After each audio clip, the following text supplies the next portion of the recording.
पिंकी ने दोनों हाथों में अपना सर थाम लिया। होश में रहो पिंकी, मैंने कहा और बेकन को लेकर उसके पास पहुंच गया। फिर मैंने बेकन को जमीन पर डाल दिया और बोला, देखो बेकन, अगर तुमने कोई हरकत करने की कोशिश की तो मैं तुम्हारी इस कोशिश को आखिरी कोशिश करार दे दूंगा। तुम इस बात को ज़हन नशीन रखना। लेकिन अब तुम क्या चाहते हो? बेकन वहशत ज़्यादा लहजे में बोला। वह तहय्युर खेज निगाहों से मुझे देख रहा था, शायद समझने की कोशिश कर रहा था कि मैं क्या हूं। ग्रेट मैन के पास ले चलो, हम उससे लांच का सौदा करेंगे। मैंने कहा, नहीं नहीं, मैं नहीं जाऊंगा। क्यों नहीं जाओगे तुम? मैंने ठंडे और सर्द लहजे में पूछा। मैं उसके इमाम पर नहीं आया था। तो फिर वो मैंने उससे झूठ बोला था मिस्टर गोल्ड। बेकन हकलाते हुए बोला। क्या झूठ बोला था? मैंने उसे कहा था कि तुमने मना कर दिया है, तुम अभी उस लांच का सौदा नहीं करना चाहते। कुछ वक्त के बाद तुम इस सिलसिले में कुछ करोगे, तब फिर अब ग्रेट मैन मुझे झूठ की सजा देगा।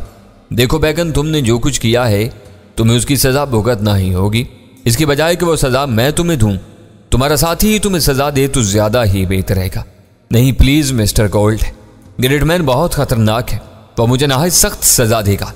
तो फिर ठीक है बेकन, मैं तुम्हें इन पत्थरों से कुचल कर हलाक कर देता हूं। मैंने कहा और एक पत्थर उठा लिया। नहीं नहीं, खुदा के लिए नहीं। बेकन जमीन पर पड़े पड़े दोनों हाथ उठा कर घिघियाते हुए लहजे में बोला। तो फिर उठो और ग्रेट मैन के पास चलो। मैंने कहा और बेकन ने मायूसी से असबात में गर्दन हिला दी। ठीक है, मैं चलता हूं, उसने कहा। आखिरी बार अपने मुर्दा साथियों पर निगाह डाली और फिर उठ गया। थोड़ी देर के बाद हम उसी किश्ती में बैठे जहाज की जानिब जा रहे थे। बेकन के चेहरे पर मुर्दनी छाई हुई थी। मैं उससे ज्यादा उस शख्स पर रहम नहीं कर सकता था। अगर हम लोग कमजोर होते तो हमें खत्म कर दिया जाता। थोड़ी देर के बाद किश्ती जहाज के नजदीक पहुंच गई। जहाज से एक लकड़ी की सीढ़ी नीचे तक आई हुई थी। किश्ती उसी सीढ़ी से जा लगी। सीढ़ी पर सबसे पहले मैंने बेकन को पहुंचाया। बेकन के बाद मैं और मेरे बाद पिंकी। हम लोग सीढ़ियां तय करने लगे। बेकन के हाथ पांव लर्ज रहे थे, इसे सीढ़ियां तय करना मुश्किल हो रहा था। फिर हम लोग ऊपर पहुंच गए और बेकन ने जहाज पर पहुंचकर दफतन शोर मचाना शुरू कर दिया। गिरफ्तार कर लो इन्हें, गिरफ्तार कर लो इन्हें, ये दोनों खूनी हैं, इन्होंने हमारे 3 आदमियों को कत्ल कर दिया है। वो एकदम से पीछे हटा और बहुत से कवि हैकल आदमी हमारे सामने आ गए। गिरफ्तार कर लो इन्हें। बेकन धाड़ा और वो लोग हम पर टूट पड़े। पिंकी को काबू में कर लिया गया था और उसके बाद 10-12 आदमी मेरी जाने पड़े। मैंने दोनों हाथ फैलाए और पीछे हट कर खड़ा हो गया।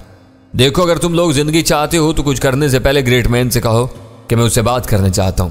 इसके बावजूद अगर तुम लोगों ने इस मकार शख्स के कहने पर काबू पाने की कोशिश की तो अपनी मौत के जिम्मेदार तुम खुद होगे। मैंने कहा और वो लोग एक लम्हा के लिए रुक गए। मार डालो इसे, कत्ल कर दो इसे, उसने हमारे 3 साथियों को हलाक कर दिया है, मार दो इसे, मार दो। बेकन थाड़ा और वो लोग फिर हरकत में आ गए। यकीनी तौर पर बेकन इस जहाज में कोई नुमाया हैसियत रखता था, इतनी नुमाया कि ग्रेट मैन ने उसे अपना नुमाइंदा बनाकर भेजा था। चुनांचे खुलासी मेरी बजाय उसकी बात मान रहे थे और इन्होंने मेरे ऊपर हमला कर दिया। मजबूरी थी प्रोफेसर, इस चालाक शख्स ने इन लोगों की जिंदगियों से खेलने की कोशिश की थी, लेकिन मैंने कोशिश ये की कि इनमें से किसी को हलाक न करूं। लेकिन जो भी मेरी जद में आ जाता मैं उसे एक आध हाथ रसीद कर दिया करता और यह हाथ ऐसा होता कि उसमें दोबारा उठने की सकत न रहती। तकरीबन 12-13 आदमी थे जिन्हें चंद लम्हात में मैंने अरशे पर ढेर कर दिया और इसके बाद बेकन की चीख दहाड़ पर दूसरे लोग भी जमा होने लगे। बदवक्त कुछ करने पर ही तुल गया था। उसके साथ एक तेज आवाज जहाज पर गूंज उठी। ये गालबन घंटा बजने की आवाज थी और दौड़ने वाले जो हमारी तरफ दौड़ रहे थे एकदम रुक गए। तब ऊपर से गुर्राती हुई आवाज सुनाई दी, कुत्तो रुक जाओ। ये धाड़ काफी खतरनाक थी। मेरी निगाहें ऊपर उठ गईं। दूर एक बुलंद जगह पर एक कवि हैकल शख्स खड़ा था। उसके सर के सारे बाल सफेद थे, जिस्म पर उम्दा किस्म का सूट था। चेहरा आम इंसानी चेहरों से तकरीबन 1.5 गुना लंबा था और उसके चेहरे के लिहाज से उसका बदन भी लंबा और चौड़ा था। उसने अपना एक हाथ उठाया हुआ था। रुक जाओ, उसने एक बार फिर कहा और उसके कहने से तमाम लोग रुक गए। तब उस शख्स ने गर्दन हिलाई और निगाहों से गायब हो गया। शायद वो किसी नामालूम रास्ते से हमारी तरफ आ रहा था। बेकन और जहाज के हमले के दूसरे लोग मुझे वहशियाना निगाहों से देख रहे थे। उनका बस नहीं चल रहा था, वरना वो मेरी तिक्का बोटी कर डालते। पिंकी मुझसे लगकर खड़ी हो गई थी क्योंकि उस शख्स की आवाज पर उसे भी छोड़ दिया गया था। चंद साथ के बाद वो हमारे नजदीक पहुंच गया और उसने खूनखार निगाहों से अपने साथियों को देखकर कहा, यह क्या हो रहा है? मेरी इजाजत के बगैर जहाज पर यह हंगामा क्यों? चीफ, ये शख्स बहुत खतरनाक है, यह बहुत खतरनाक आदमी है। बेकन आगे बढ़कर बोला और वो शख्स जो यकीनी तौर पर ग्रेट मैन ही था बेकन की जानिब मुतवज्जा हो गया। क्या तुम पागल हो गए हो बेकन? वो गुर्राती हुई आवाज में बोला। हाँ चीफ, बेकन ने जवाब दिया। तो पागल कुत्तों का इलाज कर देना ही बेहतर होता है, ग्रेट मैन ने कहा। नहीं चीफ, प्लीज पहले मेरी बात सुन लें, पहले मेरी बात सुन लें कि मैं कहां तक गलत हूं। बात तुम मुझे वहां आकर भी बता सकते थे, लेकिन किसी बात को सुनाए बगैर जहाज पर हंगामा क्यों हुआ? इन खलासियों को क्या हुआ जो ये चूहे के बच्चों की तरह बन के लेटे हुए? ना जाने क्या हो गया बॉस, कोई बात समझ नहीं आती, लेकिन आप पहले मेरी बात सुन लें। ग्रेट मैन काफी देर तक बेकन को गहरी निगाहों से देखता रहा, फिर बोला। तुम बहुत बदहवास मालूम होते हो बेकन। बहरहाल बको, क्या बात है? आपके कहने पर जब मैं इन लोगों से गुफ्तगू करने गया था चीफ, जब मैं इनकी लॉन्च पर पहुंचा तो मैंने इन लोगों से लॉन्च का माल दिखाने की फरमाइश की और ये इस पर तैयार हो गए। लॉन्च देखने के दौरान मेरी उंगली से मेरी कीमती अंगूठी लॉन्च पर गिर पड़ी, जिसका एहसास मुझे बाद में हुआ। इन्होंने मुझे सौदे के बारे में जो कुछ कहा था वो मैंने आपको बता दिया। फिर मुझे याद आया कि मेरी कीमती अंगूठी तो वहीं रह गई है। चुनाचे मैं अपने 3 दोस्तों के साथ अपनी अंगूठी लेने के लिए गया, लेकिन चीफ इन लोगों ने मेरे साथ बहुत बुरा सलूक किया। मेरे तीनों साथियों को कत्ल कर दिया क्या चीफ? और मैं बमुश्किल तमाम इन्हें पिस्तौल से कवर करके यहाँ तक लाया। जहाज के अर्चे पर आने के बाद इस शख्स ने फिर मेरे ऊपर हमला किया, जिसकी बिना पर खलासी इसकी तरफ दौड़े, लेकिन इस वैशी इंसान ने इन सबको भी मार मार कर बेहोश कर दिया। बेकन ने खूबसूरती से झूठ बोलने की कोशिश की और मैं मुतअज्जुबाना अंदाज में उसकी तरफ देखता रहा, लेकिन ग्रेट मैन के होंठों पर मानी खेज मुस्कुराहट थी। फिर उसने बड़े अजीब से लहजे में कहा, बेकन।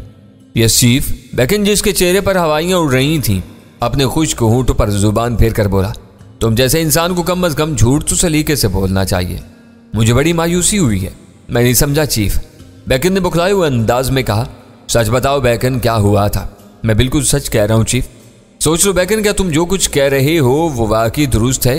ग्रेट मैन ने तीखे लहजे में सवाल किया। चीफ, आप खुद अंदाजा लगा लें। ठीक है, तुम बैठ जाओ, ग्रेट मैन ने कहा। शुक्रिया चीफ, बेकन ने कहा और बैठ गया। अब तुम बताओ क्या हुआ था? ग्रेट मैन मेरी तरफ मुतवज्जा हो गया। पिंकी, तुम ग्रेट मैन को बताओ, मैंने कहा, और पिंकी आगे बढ़ाई और ग्रेट मैन पिंकी की तरफ मुतवज्जा हो गया। पहले जब यह शख्स हमारे पास पहुंचा जनाब, तो हमने इसके साथ मुकम्मल ताउन किया और अपनी डिमांड इसे बता दी। ये कहकर चला आया कि ग्रेट मैन से जाकर बात करेगा, लेकिन जनाब इस दौरान इसने ये अंदाजा लगा लिया था कि लॉन्च पर हम दोनों के अलावा कोई नहीं है। इस बात पर यह हैरत का इजहार भी करता रहा और गालिबन इसने अपने जहन में कोई प्रोग्राम भी तरतीब दे लिया था। इसके बाद जनाब दोबारा ये 3 आदमियों के साथ पहुंचा और इसने हमसे कहा कि ग्रेट मैन तुमसे बात करना चाहता है। चुनांचे हम दोनों इसके साथ चल पड़े। इसका रुख जहाज ही की जानिब था, लेकिन फिर अचानक ये इन चट्टानों की तरफ ले गया जो समंदर में उभरी हुई हैं और यहां से नजर आती हैं। किश्ती को खुशकी पर ले जाकर इसने हम दोनों को हलाक करने की कोशिश की। इसके तीनों साथी पिस्तौल से मुसल्ला थे। इसने मेरे बाल पकड़ लिए और पिस्तौल मेरी कनपट्टी पर रख दिया, लेकिन मेरे साथी ने इसके तीनों साथियों को हलाक कर डाला और फिर इसने इस पर हमला कर दिया। इसने भागने की भी कोशिश की, लेकिन मेरे साथी ने इसे मुआफ नहीं किया। यह बदहवास होकर भागा और मेरा साथी इसे चूहे की तरह पकड़ कर ले आया और उसके बाद मेरा साथी खुद इसे लेकर आप तक पहुंचा है ताकि आपको तफसील बताए। इसका सबूत यह है जनाब कि वो तीनों आदमी जो इसके साथ थे हमारी किश्ती के नजदीक मुर्दा नहीं पड़े हैं, बल्कि इन चट्टानों के पास हैं। इसके अलावा आप ये भी अंदाजा कीजिए कि जो शख्स जहाज के अर्शे पर मौजूद बेशुमार खलासियों को सिर्फ एक एक घोंसे में बेहोश कर सकता है, वो इस शख्स के साथ किस तरह सलूक कर सकता था। ये झूठ बोल रही है चीफ, ये झूठ बोल रही है। मैं आपसे सच कहता हूँ, ये झूठ बोल रही है। ये लोग खुद हमें हमारी किश्ती में बिठाकर चट्टानों के नजदीक लाए थे। वहां इन्होंने हमारे तीनों साथियों को कत्ल किया। तो इसके बाद तुम इन्हें यहाँ ले आए? हाँ चीफ, बिल्कुल। मैं इन्हें किस तरह छोड़ सकता था? ये आपका भी मुजरिम है। लेकिन बात कुछ उलझ जाती है बेकन। लड़की की बात किसी कदर वजनदार मालूम होती है, क्योंकि जब ये शख्स तुम्हारे 3 आदमियों को हलाक कर सकता है, वो भी ऐसे 3 आदमी जो पिस्तौल से मुसल्ला थे, तो फिर ये तुम्हारे काबू में किस तरह आ गया? तुम इसे यहां तक लाने में कामयाब कैसे हुए? चीफ, मैंने पिस्तौल लड़की की कनपट्टी पर रखा हुआ था और यकीनी तौर पर यह लड़की की वजह से मुझसे खौफजदा हो गया था। तुम क्या कहते हो दोस्त? ग्रेट मैन ने मुस्कुराकर मेरी जानिब देखा। बस एक बात ग्रेट मैन, मैंने अपने मखसूस अंदाज में कहा। हाँ हाँ, क्या? इस शख्स के हाथ में पिस्तौल दीजिए और इसे मेरे सामने छोड़ दीजिए।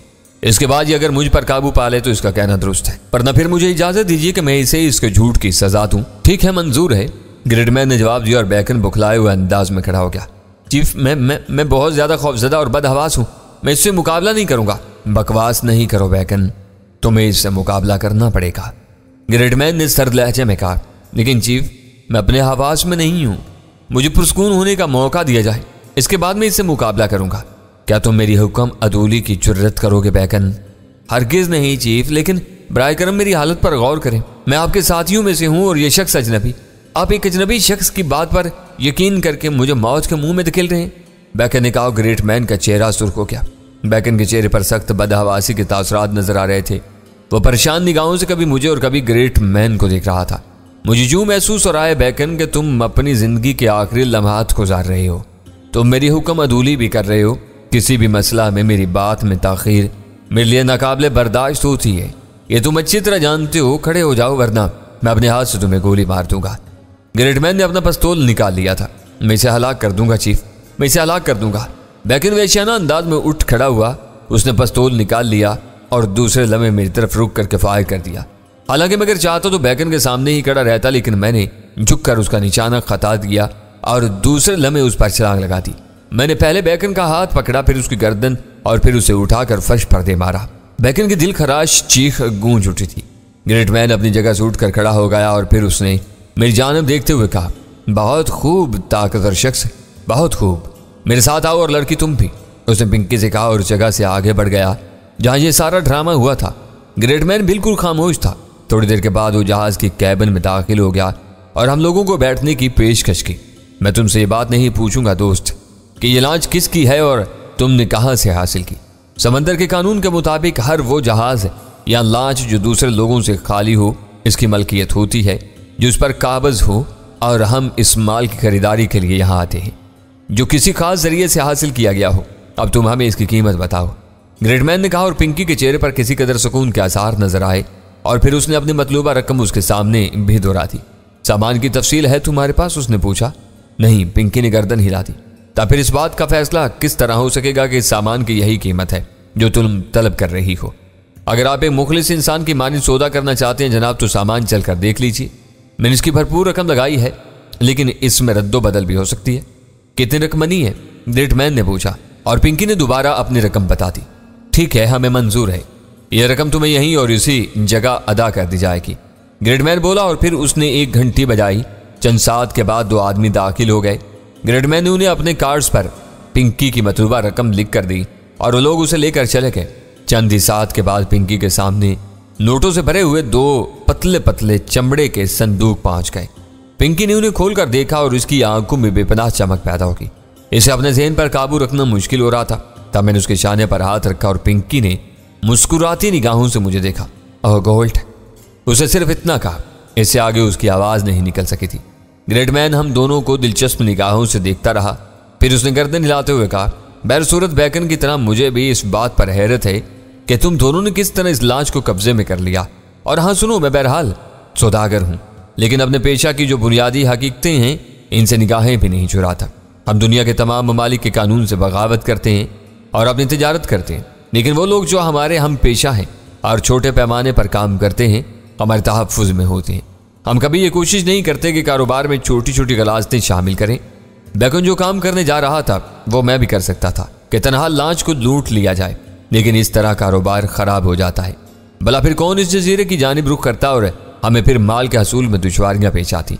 अगर यह माल किसी और के हाथ लग जाता या बराह रास्त किसी और शहर भेज दिया जाता तो वहां हमारी साख खराब हो सकती थी। यानी वो लोग जो सिर्फ हमसे ही खरीदारी करते हैं और हमारी मुंह मांगी कीमत अदा करते हैं, फिर हमसे हमारी बताई हुई कीमत पर माल न खरीदते और हमें खासा नुकसान उठाना पड़ता। चुनांचे मैं इतनी तफसील को सिर्फ इसलिए बता रहा हूँ कि तुम किसी गलत फहमी का शिकार ना होना। मैं अगर तुमसे कुछ मालूम कर रहा हूँ तो सिर्फ दोस्ताना तौर पर। अगर तुम किसी ऐसे जहाज या किसी ऐसी लांच पर जो मेरी ही मलकियत हो कब्जा करो तो तब भी मैं तुमसे जो सौदा कर चुका हूँ वो कायम रहेगा, क्योंकि बहरसूरत तुमने अपनी मेहनत से यह सब कुछ हासिल किया है। इसके बाद मैं तुमसे वही अपना पुराना सवाल दोहराऊंगा कि तुमने ये लांच किस तरह हासिल कर ली। मेरे साथी मिस्टर गोल्ड के बारे में आप काफ़ी हद तक जान चुके हैं मिस्टर ग्रेट मैन। हम लोग ये लांच लेकर चले थे, लेकिन रास्ते में कुछ लोगों ने शरारत करने की कोशिश की। वो हमें कत्ल कर देना चाहते हैं। चुनांचे मेरे साथी ने यही कोशिश की कि वो इन्हें शिकस्त देकर लांच पर खुद ही कब्जा कर ले, और हमने ऐसा ही किया, पिंकी ने जवाब दिया। यह शख्स बिलाशुबा हैरत अंगेज कुव्वतों का मालिक है। मैंने जो कुछ सुना है और जो कुछ देखा है वो मेरे लिए ताज्जुब खेज है। बहरसूरत ये बताओ अब तुम लोगों का क्या इरादा है? ये लांच लेकर कहाँ जाओगे? ये सवाल मैं इसलिए कर रहा हूँ जब मैं तुम्हारे माल की कीमत अदा कर चुका हूँ और बगैर देखे अगर मुझे इस कीमत में यह माल जो मैंने तुमसे खरीदा है महंगा पड़ता है तब भी कसूर तुम्हारा नहीं है, क्योंकि ये बहरसूरत है मैं खरीदार हूँ और खरीद चुका हूं, और बगैर देखे मैंने तुमसे इस माल को इसलिए खरीदा है कि मैं बैकन के रवैया पर तुमसे थोड़ा सा शर्मिंदा भी हूं। ओ ग्रेट मैन, आप बिलाशुबा बड़े लोगों में एक अच्छे इंसान हैं। पिंकी ने मुतासर लहजा में कहा। मैंने कहा ना, मैं कारोबार में असूलों का कायल हूं। हम कारोबार करते हैं, लेकिन मैं इस कारोबार में मजीद बुराइयों को नहीं डालना चाहता ताकि हमारा यह कारोबार जारी रहे।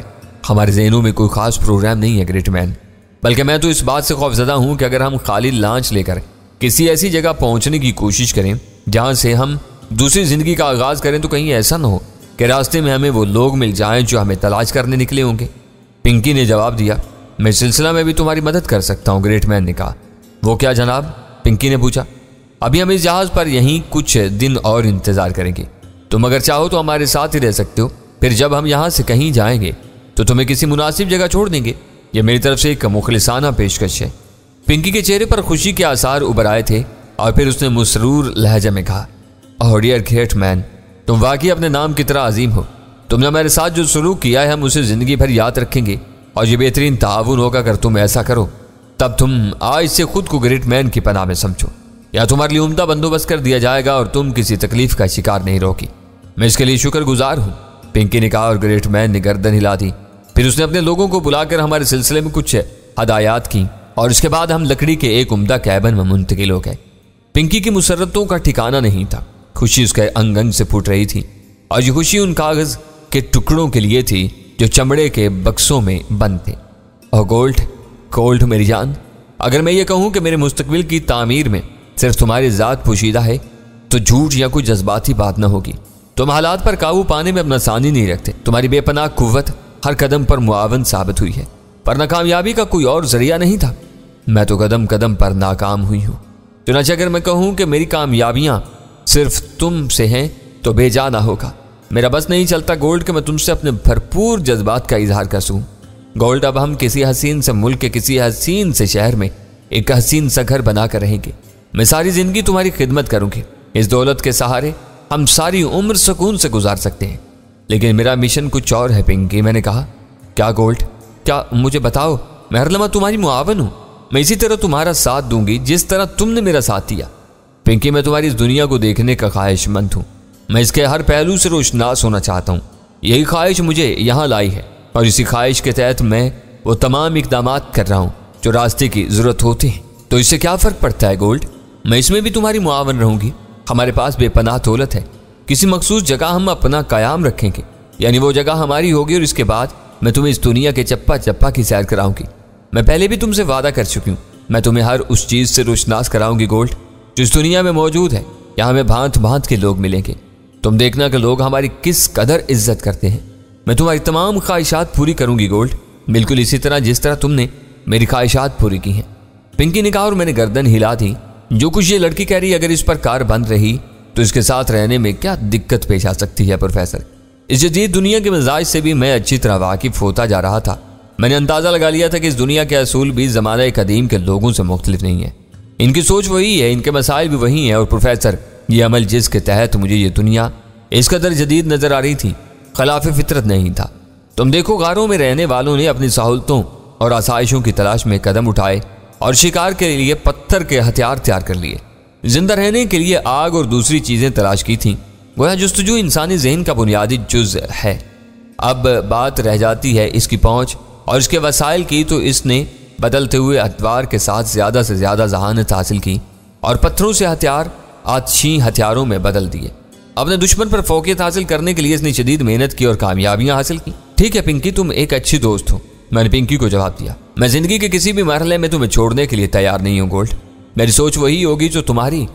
पिंकी ने कदरे जज्बाती लहजे में कहा और मैंने मुस्कुराते हुए गर्दन हिला दी। इस औरत के लहजे के खलूस पर मुझे शुबा नहीं था। रात हो गई। मेहमान नवाज ग्रेट मैन ने हमारे लिए शायद अपने लोगों को खसूसी हदायत जारी कर दी थी, क्योंकि यहाँ हमारी हर आसाइश का ख्याल रखा गया था। हमें वक्त पर उम्दा ग़िज़ा मुहैया की गई। इसके अलावा दूसरी तमाम चीज़ें भी। मेरे लिए अगर उलझन की कोई बात थी तो ये कोई दानिश्वर मौजूद नहीं था, और जो ख्यालात जहन में पैदा होते थे इन्हें खुद ही रखना पड़ता था। ऐसे औकात में सलानूस बहुत याद आता था। अगर वो होता तो ये दुनिया और हसीन लगती, लेकिन बेवकूफ़ पहले ही मरले में सब कुछ छोड़ भागा था। हालांकि दुनिया के बारे में मालूमात हासिल करने के लिए तो सख्त मुजाहिदे की ज़रूरत होती है। मैं जो कुछ देख रहा था वो बहुत दिलचस्प और बड़ा ही अनोखा था। जदीद दौर का इंसान अब मेरी समझ में आता जा रहा था। खुद इंसान में बुनियादी तौर पर कोई तब्दीली नहीं हुई थी, लेकिन उसने जो कुछ ईजाद कर लिया था वो बेहद दिलकश था। समंदर के दरमियान रोशनियां जगमगा उठी, जहाज के अंदर दिन का समा था, मौसीकी की आवाजें उभर रही थीं। रात को सोने से कबल वो लोग दिन भर की थकन दूर करने के लिए मुख्तलिफ मशागल में मसरूफ थे। तब पिंकी गुसल खाने से निकली और मेरे नज़दीक पहुंच गई। यह रात हमारे लिए खुशियों की रात है, उसने मुस्कुराते हुए कहा। दौलत तो हमेशा खुशियों का पैगाम लाती है, बशर्ते कि कोई हसीन वजूद नज़दीक हो। मैंने शरारत अमेज निगाहों से उसे घूरते हुए कहा और पिंकी मुस्कुरा दी। मैं हर लिहाज से खुश नसीब हूँ गोल्ड, मैं तुम्हारी इस खुश नसीबी में शरीक हूँ, मैंने मुस्कुराते हुए कहा। देखो ना, मैं एक दौलतमंद औरत हूँ, इतनी दौलतमंद कि मैं सारी जिंदगी ऐश से गुजार सकती हूँ, और मेरा साथी मर्दाना हुस्न से मालामाल है। एक ऐसा शख्स जिस पर रुकने वाली निगाह हटते वक्त बोझल हो जाती है। खूब पिंकी, एक बात बताओ, पूछो जाने मन। पिंकी मस्त अंदाज में बोली, बात मौजू से हट जाएगी, तुम्हारे लिए आज़ादी है, इस दौर की औरत की तर्जुमानी करो। मुझे भी एक बात बताओ गोल्ड, पिंकी बरजस्ता बोली। पूछो। तुमने कई बार अदवार की बात की है, मैंने कई बार महसूस किया है कि तुम बेख्याली में गुजरे हुए वक्त की बातें करते हो। हालांकि मैं ज़हनी इंतशार का शिकार थी, लेकिन मैंने बारहा इस बात पर गौर किया है, मैं संभल गया। बहरहाल मैं इस दौर के ज़हीन इंसान को तस्लीम करता था। पिंकी ने यह बात महसूस कर ली थी, चुनांचे अब कुछ कहना ज़रूरी था। हाँ पिंकी, इसकी एक ख़ास वजह है। वो क्या? मुझे तारीख से बहुत दिलचस्पी है। अपनी दुनिया में मेरा महबूब मशगला यही था कि मैं गुजरे हुए अदवार के बारे में ज़्यादा से ज़्यादा मालूमात हासिल करूँ। चुनांचे मैंने अदवार का तजिया किया है और आज के दौर का इस दौर से मुवाजना करता रहता हूँ। ओह अच्छा शुगल है। अब मेरी बात का जवाब दो। तुमने औरत के बारे में पूछा था, यानी ये मैं इस दौर की औरत की तर्जुमानी करूं? हाँ, मैंने जवाब दिया। तुम इस औरत के बारे में क्या जानना चाहते हो? ये कि इस दौर की औरत अपनी पसंद के मर्द में क्या चाहती है।